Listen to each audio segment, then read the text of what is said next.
3000 morts, c'est le nombre de victimes qu'aurait engendré la crise post-électorale en Côte d'Ivoire en 2010.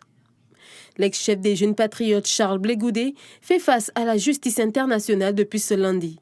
Il doit répondre des extrêmes violences ayant eu lieu dans ce pays durant cette sombre période.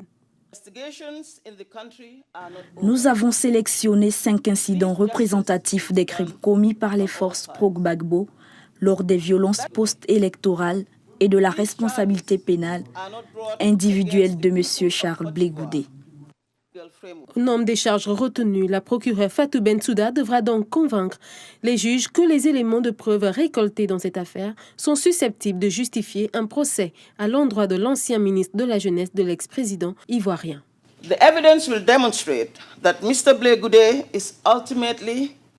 Les éléments de preuve démontrent que M. Blé Goudé est criminellement responsable de la mort d'au moins 184 personnes, de viol d'au moins 38 femmes et filles, de blessures corporelles graves et des souffrances d'au moins 126 personnes et d'avoir persécuté au moins 348 personnes. En mars dernier, lors de son arrestation au Ghana, où il était en cavale, Charles Blé Goudé s'était dit innocent. Recusant toutes les charges qui lui étaient reprochées, c'est finalement ce jeudi qu'il devra s'adresser au juge. Ces derniers auront ensuite 60 jours pour rendre publique leur décision.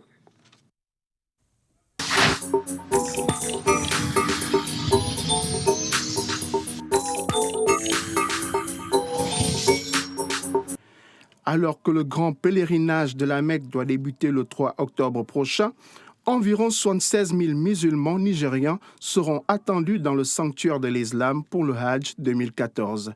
De leur arrivée à l'aéroport, les premiers pèlerins devront faire face à des mesures strictes de santé, et ce, en rapport avec 2 épidémies, Ebola et le coronavirus. Ils nous ont administré le vaccin normal qu'ils donnent à tous les gens qui arrivent à Jeddah. Les pèlerins nigérians ont passé plusieurs étapes médicales, dont 2 principales, le passage par un sas doté d'une caméra thermique permettant de dépister instantanément les personnes ayant de la fièvre. Dans le même temps, la prise de médicaments de prévention leur sera imposée.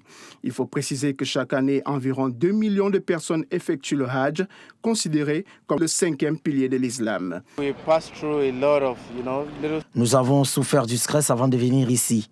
Nous avons fait un grand nombre de tests, une série de tests d'Ebola et d'autres examens de ce genre, et nous avons fait des prises de sang. Le Nigeria est le seul pays affecté par le virus dans la région à avoir reçu l'autorisation d'envoyer des ressortissants communier avec le 5e pilier de l'islam. Selon l'évaluation du ministère saoudien de la Santé, le risque avec les pèlerins nigérians est moindre. Les autorités de ce pays et ceux de Lagos sont en communication permanente sur les conseils de l'OMS. Notons que les Saoudiens ont annoncé la suspension de l'octroi des visas du Hajj pour les musulmans du Libéria, de la Guinée et de la Sierra Leone.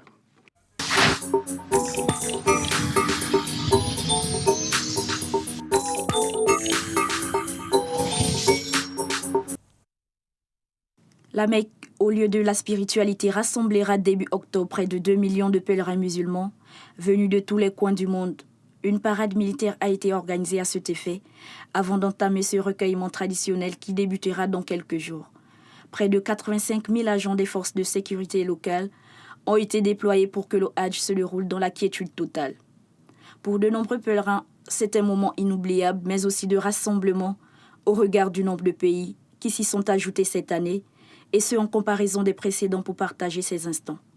L'islam reste au-delà des pays arabes plongés dans les guerres sanglantes et fratricides, une religion d'unité, de fraternité et d'entraide. Toutes les mesures ont été mises en place pour permettre le bon déroulement de ce grand événement spirituel. Les personnes souffrant de difficultés respiratoires et celles appartenant au 3e âge ont été mises en isolement. Rappelons que ce pèlerinage a lieu au moment où le virus Ebola sévit de plus en plus en Afrique. Ce qui ne manque pas d'inquiéter l'Arabie saoudite, car bon nombre de pèlerins ignorent encore les instructions de l'OMS dans ce domaine.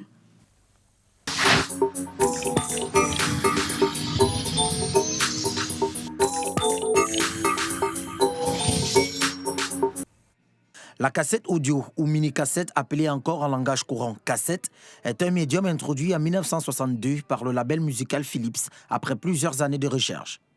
Après un succès fulgurant, elle devient la norme en matière d'enregistrement audio domestique jusqu'à l'apparition des disques compacts enregistrables. Samedi dernier, le magasin des disques Hood Trade NYC a rendu hommage à ce support. Et pour la circonstance, un autre label du nom de Burger Records a produit d'innombrables cassettes et donné un concert où participaient des artistes ayant accepté volontiers de se produire dans un espace aménagé non loin du magasin. Le manager de ces derniers a estimé que dans certains genres musicaux, la cassette n'avait jamais disparu. Ainsi pense-t-elle qu'il existait de bonnes raisons de lui rendre hommage. La cassette, c'est quelque chose de tangible et qu'on peut copier facilement et s'échanger. C'est pas cher comme support d'enregistrement de votre musique et ce n'est pas numérique. Les gens veulent une alternative au numérique. Le numérique, c'est facile, mais la cassette nous ramène à une période où la musique, c'était aussi un objet plus tangible. Des personnes nostalgiques, des fans de cassettes analogiques, se sont donné rendez-vous dans ce magasin de Brooklyn. Et pourtant, certaines personnes assimilent aujourd'hui la cassette à un support à problème. En fait, c'est assez problématique. La cassette a plein de problèmes bizarres. Non, ce n'est pas l'idéal, mais c'est amusant. C'est nostalgique et c'est un vrai objet. C'est ça le plus important, c'est nostalgique et amusant. Cette journée qui a accueilli beaucoup de monde a semblé faire naître l'espoir de revoir la cassette audio encore dans les rayons au cours des prochaines années.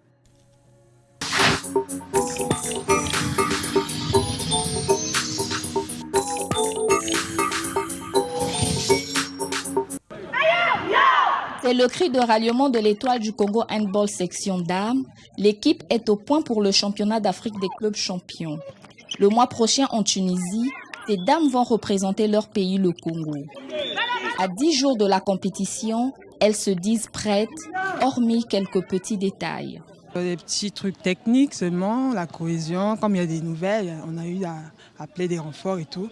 Je crois qu'il nous faut peut-être un peu de cohésion, l'amour entre nous, qu'on puisse se comprendre et je crois que ça va aller. Notre objectif, c'est aller faire un résultat là-bas. On ne va pas pour aller nous amuser ou visiter le pays. On va pour aller faire quelque chose, on va se battre quand même. On va se battre pour amener même une médaille, ne fût-ce qu'une médaille. Détenteur du challenge Omar Bongo Ondimba en 1991, 4 fois champion d'Afrique des clubs champions, 86, 90, 91 et 94, l'équipe a tout de même perdu sa performance et n'a plus gagné de trophée depuis 10 ans. Une situation sans doute liée aux querelles des dirigeants de leur fédération et aux mauvaises conditions d'entraînement. Pas d'infrastructure, plus de stages de formation à l'extérieur, l'équipe fait avec les moyens de bord. Des difficultés qui inquiètent l'entraîneur. Bon, la première difficulté, c'est lié au climat, parce que nous sommes... la saison des pluies a commencé. Et vous savez très bien qu'à Brazzaville, il n'y a pas encore de terrain couvert. Ça pose problème. Bon, la deuxième difficulté, c'est que nous n'aurons pas des matchs d'entraînement. Bon, nous allons nous contenter des matchs entre les filles. Voilà. Et souvent, pour des compétitions comme ça, on a besoin d'un sparring partenaire autre que les filles que nous avons déjà. Malgré ces difficultés, le staff technique se dit prêt pour ramener des médailles de Tunis. Les championnats d'Afrique des clubs champions se tiendront dans la capitale de la Tunisie du 8 au 19 octobre prochain.